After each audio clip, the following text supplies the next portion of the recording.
Do you constantly find yourself saying, I'm only young once, or I'll figure out how to make more money later, or any other combination of short-term, in-the-moment justifications for bad spending behavior? While the last thing I'd want to do is kill your vibe, the money coach in me needs you to start thinking long-term with money. Instead of letting YOLO, you only live once, be your driving mantra behind spending, learn to accommodate your future self as well.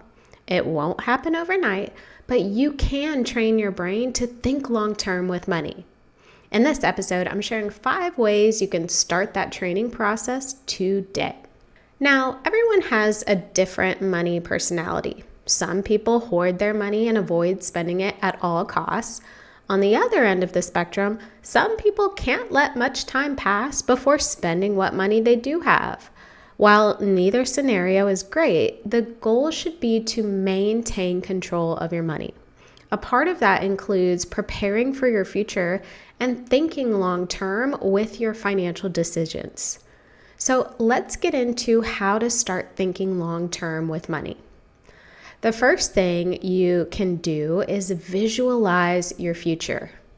If you want to start thinking long-term with your money, you actually have to imagine yourself in the future. You have to see a future for yourself, a future you actually want. This can be very hard for some people, but you need to give it an honest shot. What do you want your life to look like 5, 10, or 20 years from now? What do you want your life to look like in retirement? Do you want kids, properties, a business? When you imagine what you want your life to look like in the future, ask yourself if your current money behaviors are helping or hurting your chances of getting there. Realizing that your present actions could be negatively impacting your future desires is a huge wake-up call. This took a while for me to realize when I was in college, and ultimately most of my time in Los Angeles, at least 5 years, I was not thinking about the future. I was not being financially responsible. I was constantly spending my money on things that really didn't matter to me. And once I did have my wake-up call in the form of an almost eviction, I was forced to think about what I want my life to look like. What do I truly value? What do I want? And I had that hard conversation with myself of, is the current actions I'm taking with my money, are they helping or hurting this future desire of mine? And they were hurting it big time. So I understand that recognizing your current behaviors and actions and them being negatively impactful for your future is a hard pill to swallow, but we gotta swallow it. We gotta get over it, and we gotta do things differently.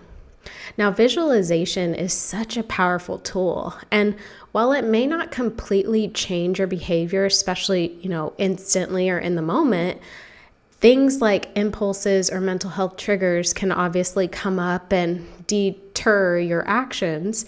Visualization will help you start considering the choices you make. If you can visualize a future for yourself that you truly want, it can help you make better spending decisions in the present. And when you start making better choices with your money, you give your future self a chance to have everything it desires.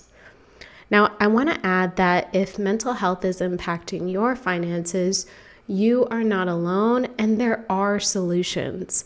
I want you to listen to City Girl Savings Podcast episode number 38, Money and Mental Health. I had one of my past clients, Lisa, come on the show and talk about her mental health issues and how it has impacted her finances. Very real, raw, vulnerable conversation. I will link to that episode in the show notes. But ultimately, the first way to train your brain to think long-term with money is to visualize your future and understand what you ultimately want out of life. The next way to train your brain to think long-term with money is to compare your present to this future that you desire. So now that you know what you want your future to look like in the next 5, 10, or 20 years, I want you to compare your current situation to your future situation, or what you want your future situation to look like. Does it look like you're renting an apartment now, but you'll be owning a home in the future? Does it look like you're making $60,000 a year now, but you'll be making $120,000 in the future? I'm not saying you have to make all of the changes right now to your current situation. I'm simply encouraging you to think about what will need to change financially to get you where you want to be in the future. And similarly to visualizing your future, this could be a tough concept to think about initially, especially if your current situation is so far away from what you want your future situation to look like. But I want you to face it. I want you to, get over the tough stuff. It's not easy, and I don't intend to make it sound like it's easy, but it is very important. It is game changing. When you can visualize your future, but also compare it to where you are in the present, you'll identify what needs to change to get you from here to there ultimately. And once you know those things, you can actually start implementing the changes. Slowly but surely, yes, but you can start taking action. Again, the goal is not to change instantly, to change drastically, to make things happen quicker than they need to. The goal is to recognize where you currently are and how different that is from where you actually want to be in the future, and start bridging that gap slowly but surely right now in the present. The next way to start thinking long-term with your money is to start practicing delayed gratification. And I think practicing delayed gratification is more difficult than it sounds. And just so you're aware, delayed gratification is your ability to say no to your present wants so that you can say yes to your future desires. So basically, not spending your time or money on things that won't help your future self.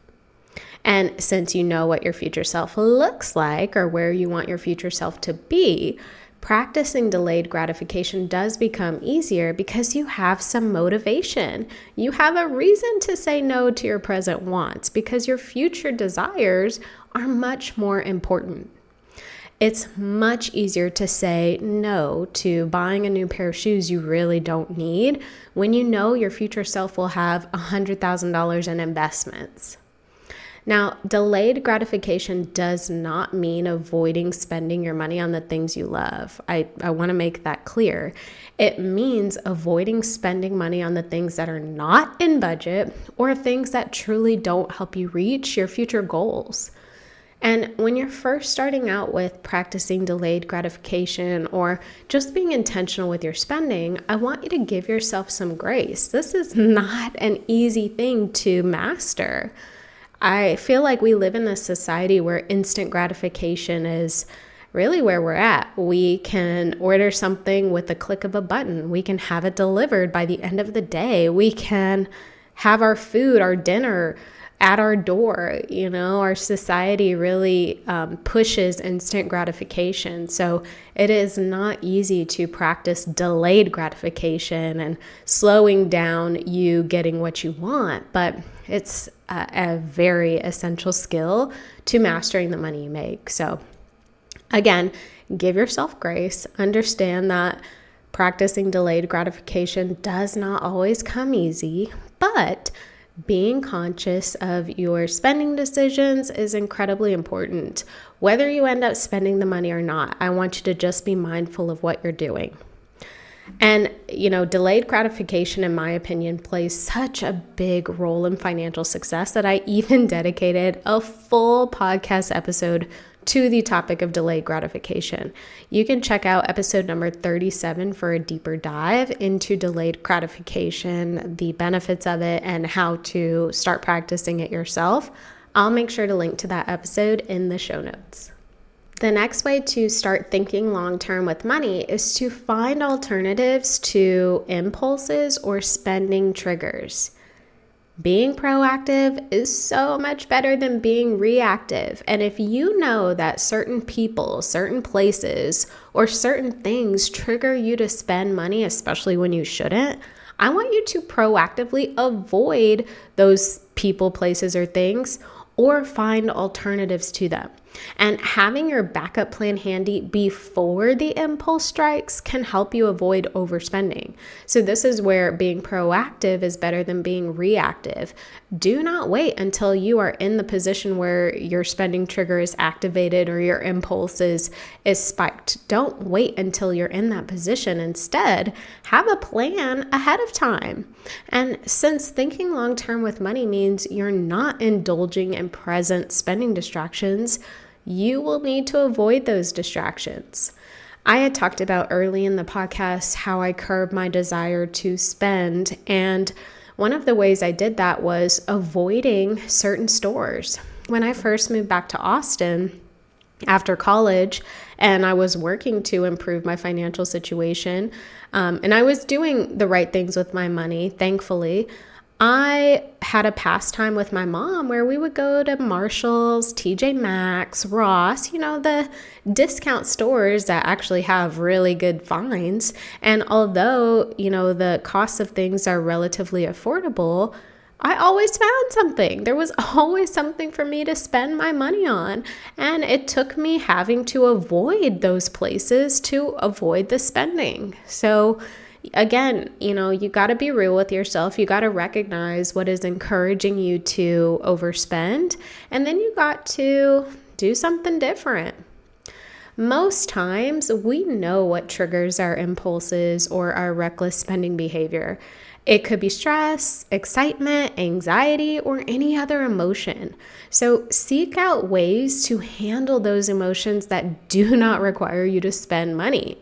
You'll keep more money in your bank account, and you'll avoid the guilt that comes with spending money you shouldn't. For example, if every time you get excited about a work win, you buy yourself a new pair of shoes, recognize that pattern and find ways to channel your excitement towards other things.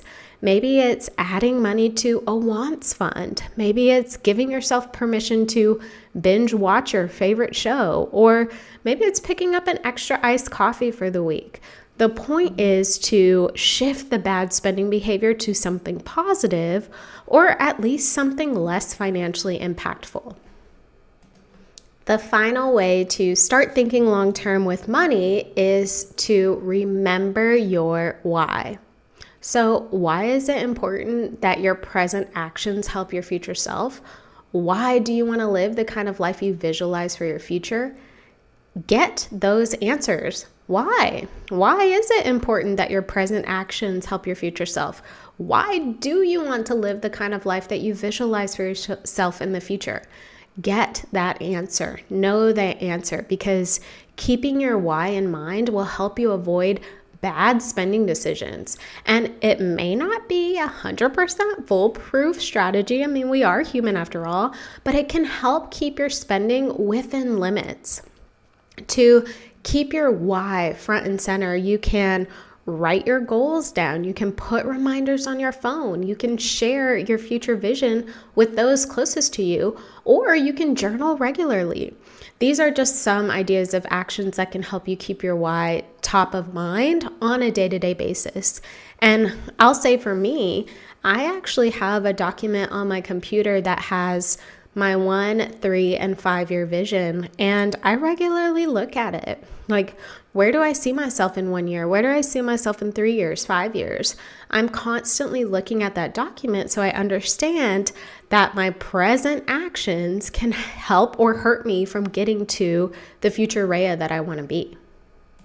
Now, again, I'm not saying that this is 100% foolproof, because, certain impulses or desires in the moment can, overtake us. It is something that you're going to have to practice to get better at. But I do want you to get in the habit of always going back to your why. And even if it's just a reminder for yourself and not as a defense mechanism, right? Don't always go back to your why when you're in the middle of making a bad spending decision. Constantly remember your why, even when you're not tempted to spend. Before you know it, you'll never have a problem remembering why hard work and discipline in the present is worth it for you. So, like any habit or skill, Thinking long term with money can be learned and practiced by everyone.